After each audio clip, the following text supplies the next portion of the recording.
Alright, you guys, so I'm sure you've already seen it all over your social media about the feds cutting the rates, and I'm sure you're wondering, how does that impact your mortgage rates? Okay, so let me clear it up for you. Let's go on and talk about it. So welcome back to another episode of Carpool Chronicles. Track out is over, which means that I'm back in the carpool line, and I just wanted to have a little chit chat with y'all, you know, because it's been a lot going on, right? Alright, so I'm Jasmine Austin. I'm your favorite realtor in North Carolina as well as Washington, DC.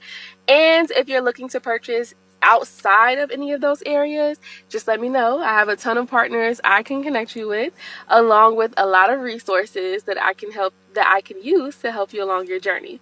Alright, so here's the first thing that you need to know. Okay, the feds doesn't set mortgage rates. Okay, let's repeat that. The feds do not set mortgage rates. What they do control is called federal funds rate.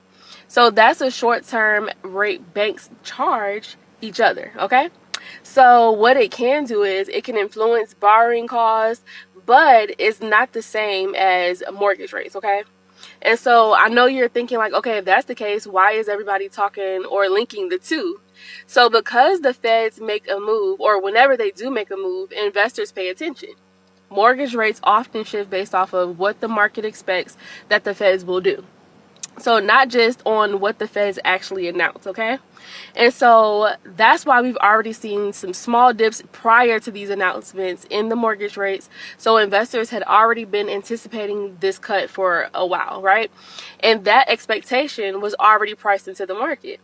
So if the feds go with a smaller cut, we may not see mortgage rates drop as much, right?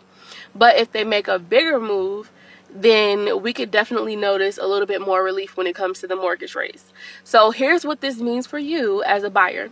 So in the Raleigh Durham area, even a slight dip in rates could expand your budget, right? And that may mean more options for you in fast growing areas, let's say like Cary or South Durham, that you have been really trying to get into, okay? And then for my DC buyers, it can mean that, or it can make you more competitive in neighborhoods like Capitol Hill, Brooklyn, Petworth, where demand can really pick up when affordability improves. So here's the bottom line. Mortgage rates don't follow Fed cut for cut. They move based on the broader economy, inflation, and what the markets expect to happen next, okay? So don't wait around hoping for the perfect moment or the perfect interest rate. Even small changes in these rates can really make a big difference in your buying power, okay? Just keep that in mind. So if you're curious about how today's market really impacts your personal situation, let's go ahead and talk about it. Let's create a strategy for you to get things and these goals met, okay? DM me a house emoji to schedule your real estate strategy session. If you're not sure where to begin, go ahead, send me that message. Go on and hop in my DMs. I'm going to share a free home selling and home buying guide with you. Okay? And to help you build your wealth through real estate is definitely my priority. Again, I'm Jasmine, your favorite realtor with Compass. And I'll see you on the next Carpool Chronicle.